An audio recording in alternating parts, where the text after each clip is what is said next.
नमस्कार, मी स्वाती चंद्रशेखर अदमाने। 2025च्या प्रथम व्हिडिओमध्ये आपल्या सर्वांचं सहर्ष स्वागत।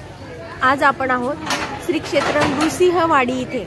आता आपण नृसिंहवाडीच्या मंदिरात जात आहोत, परंतु तत्पूर्वी वाडीचे प्रसिद्ध पेढे, बासुंदी, करदंट, कवड बर्फी वगैरे इथे अनेक दुकानं आहेत आणि सुंदर असं इथे मार्केट सजलेलं आहे। ह्या सगळ्या मिठाई सोबतच इथे पानं, फुलं वगैरे पण सर्व काही मिळतं आणि वाडीची बासुंदी तर अतिशय प्रसिद्ध आहेच, परंतु प्रसादासाठी सुद्धा इथे भरपूर अशा वस्तू मिळतात। आणि इथे कुंकू खूप प्रसिद्ध आहे। वाडीचं जे हळदीचं कुंकू आहे ते खूप दिवस टिकतं आणि इथलं ते प्रसिद्ध असं कुंकू आहे। अशी विविध दुकानांनी सजलेली ही बाजारपेठ आहे। आता आपण मंदिरात दर्शनासाठी जात आहोत, परंतु तत्पूर्वी तुम्ही बघू शकता पेढ्यांचे इथे इतके सगळे प्रकार आहे। मलाई पेढा, कंदी पेढा, भाजका पेढा, फिक्का पेढा आणि कुंदा, करदंड वगैरे सुद्धा भरपूर इथे विकण्यास आहे। वाडीचे पेढे आणि बासुंदी खरोखर खूपच प्रसिद्ध आहे। आता आपण आलो आहोत मंदिराच्या प्रवेशद्वाराशी।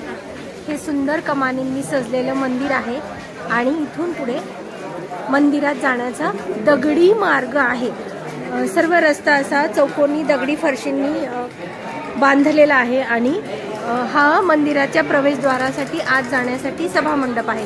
इथून पुढे गेलं की समोरच आपल्याला लगेच कृष्णा काठ दिसतो आणि मंदिरही त्याच्या समोरच आहे। पूर्वाभिमुख असं हे नृसिंह स्वामी सरस्वतींच्या मनोहर पादुकांचं मंदिर आहे। जसं वाडीचे पेढे आणि बासुंदी वगैरे प्रसिद्ध आहे, तशीच कृष्णा काठची वांगी ही खूप प्रसिद्ध आहे। ही बाजूला जी बघत आहात आपण, ही छोटी छोटी शिव विठ्ठल रुक्मिणी वगैरे शिव पार्वती यांची मंदिरे आहेत। इथंही काही साधू पुरुषांनी तपश्चर्या केल्याचे उल्लेख आढळतात। हे मंदिरही दगडी फरसबंदीने बंदिस्त असं आहे आणि सुंदर अशी हे मंदिर आहे। आता समोरच आपल्याला कृष्णा काठ दिसेल आणि कृष्णा काठीच्या तीरावरच नृसिंह स्वामी सरस्वतींच्या पादुकांचं मंदिर आहे। दिसत आहे समोर कृष्णा नदी। हा आहे मंदिरापर्यंत येण्यासाठी पायऱ्या केलेल्या घाट आणि हे मंदिर अत्यंत रम्य अशा कृष्णा आणि पंचगंगेच्या तीरी वसलेला आहे।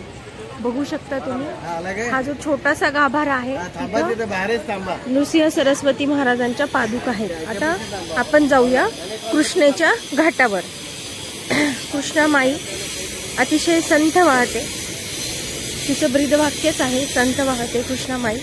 ही बारमाही वाहणारी नदी आहे। कृष्णा महाबळेश्वरच्या डोंगरांमध्ये उगम पावते आणि ती दक्षिण वाहिनी आहे। तर इथे नृसिंहवाडीला कृष्णा आणि पंचगंगा नदीचा संगम होतो आणि ह्या संगम स्थळावर नृसिंहवाडी श्री क्षेत्र वसलेले आहे। कृष्णा माईने ही भूमी सुजलाम सुफलाम केलेली आहे आणि बघू शकता समोरच अगदी सुंदर असं मंदिर आहे।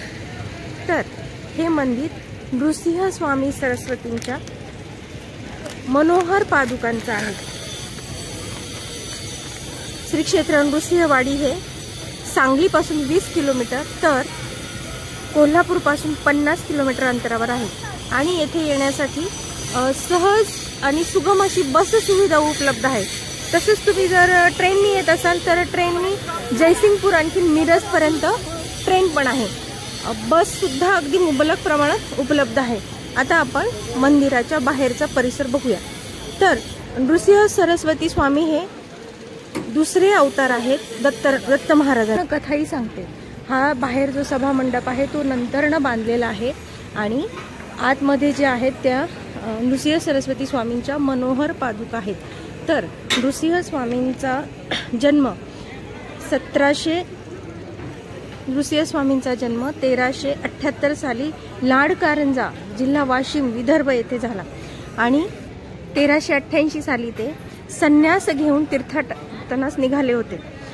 1421 साली ते औदुंबर येथे आले। औदुंबर नृसिंहवाडीपासून अगदी जवळ आहे आणि 1422 मध्ये ते नृसिंहवाडी येथे आले। इथे त्यांनी तब्बल 12 वर्ष तपश्चर्या केली। तर महाराज जेव्हा इथे होते तेव्हा इथे फक्त कृष्णेचा काठ आणि संपूर्ण जंगल होतं, दुसरं इथे काहीही नव्हतं. महाराज एकांतवासात होते आणि त्यांनी अतिशय शांतपणे इथे 12 वर्ष तपश्चर्या केली. म्हणूनच या भूमीला तपोभूमी म्हणतात आणि ही नृसिंह महाराजांची कर्मभूमी आहे असं म्हणतात.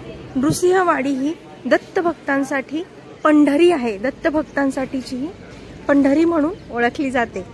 तर आता आपण जात आहोत पंचगंगा आणि कृष्णामाईच्या तीरावर, संगमावर. अजून मला असं सांगायचं आहे, हा जो पिवळ्या रंगाचा गाभारा दिसतो आहे, हा तर असं म्हणतात आदिलशहाची मुलगी अंध होती, तिला काही दिसत नव्हतं आणि त्यांच्या दरबारात सेवेसाठी असणाऱ्या हिंदू भक्तांनी सांगितलं की तुम्ही एकदा आमच्या महाराजांचं दर्शन घेऊन बघा. त्या काळी इथे काहीही नव्हतं, अक्षरशः इथे जंगल होतं.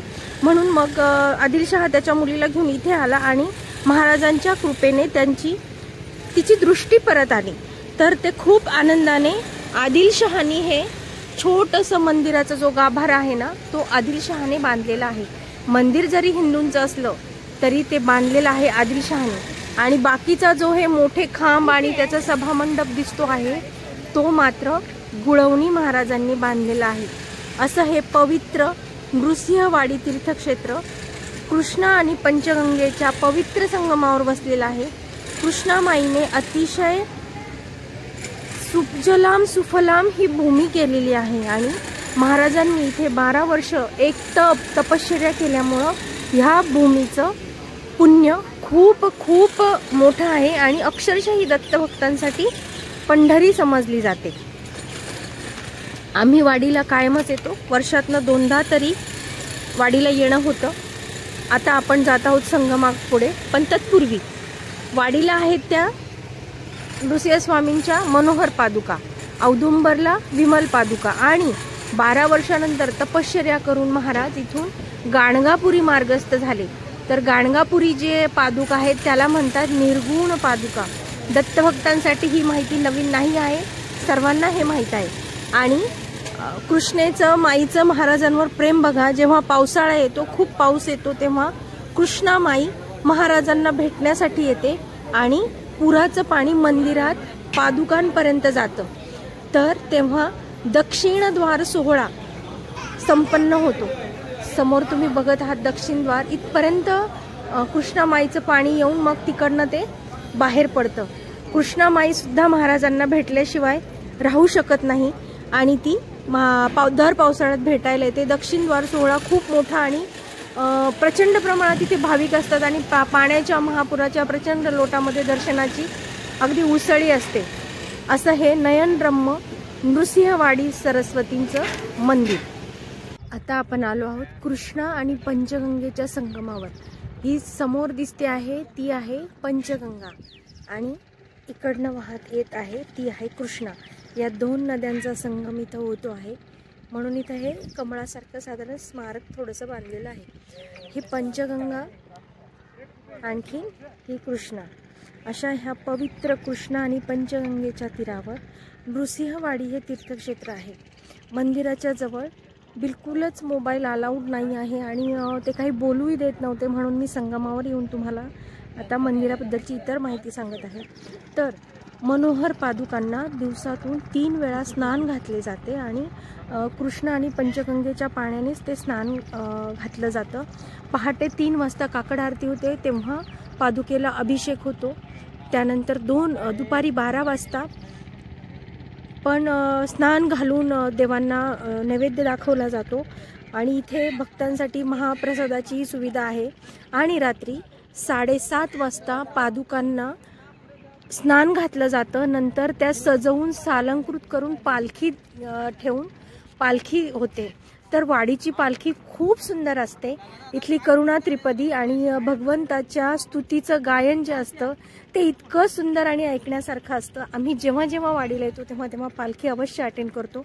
पालखी घेण्यातलं जे सुख आहे ना ते अक्षरशः डोळ्यातून समाधानाचे अश्रू व्हायला लागतात.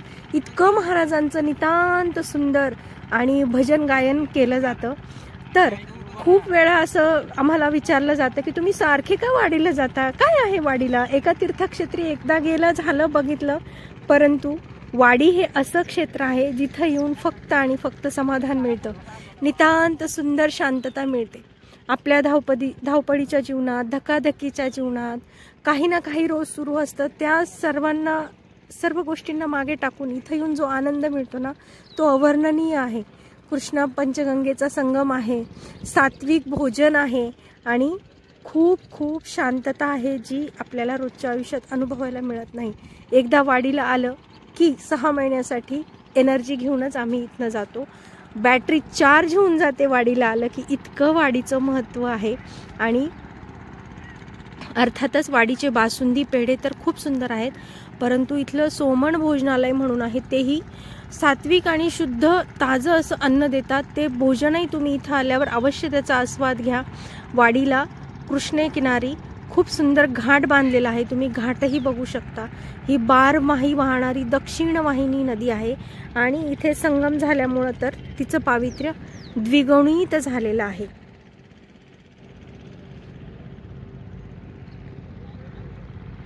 असा हा वाडीचा पंचगंगा आणि कृष्णेचा संगम. ही समोर दिसते आहे ती पंचगंगा आणि इकडनं वाहत येत आहे ती कृष्णामाई आणि पुढे तिचं नाव कृष्णाच होते आणि मग ती दक्षिणेत उतरते.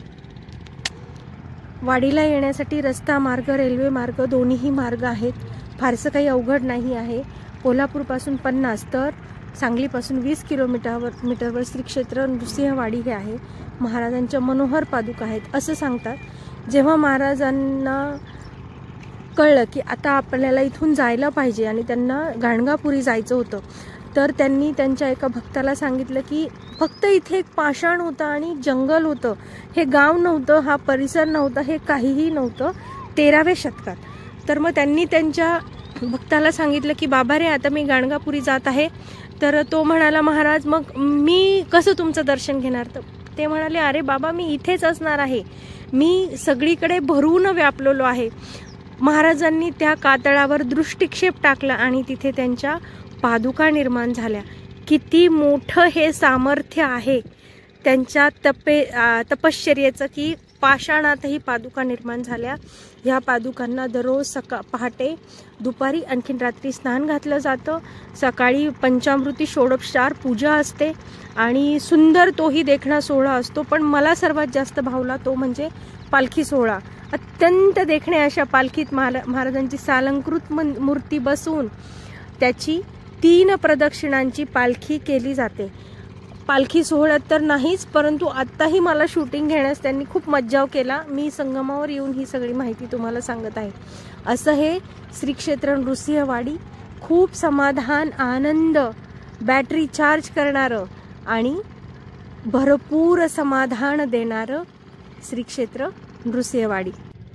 हे कृष्णा तीरावर पूर्वाभिमुख असलेलं नृसिंह महाराज सरस्वती यांच्या पादुकांचं मंदिर. तर कृष्णेच्या पलीकडच्या तीरावर अमरापूर नावाचं छोटंसं गाव आहे आणि तिथे घेवड्याचा वेल उपटून एका विप्रवराला महाराजांनी सोन्याने भरलेल्या मुद्रांचा हंडा द्रव्य दिलं होतं, ते मंदिर आहे.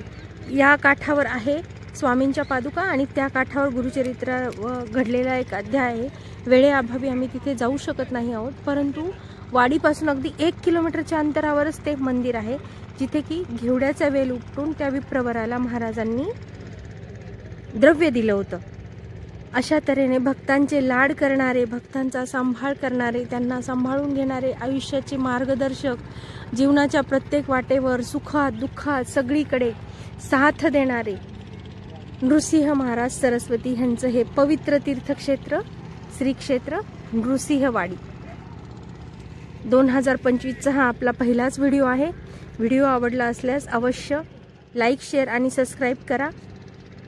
आपले नवीन व्हिडिओ ह्या चॅनलवर आता येतच राहतील. तुमच्या सर्वांच्या आशीर्वादाची कृपा अभिलाषी आहे. धन्यवाद.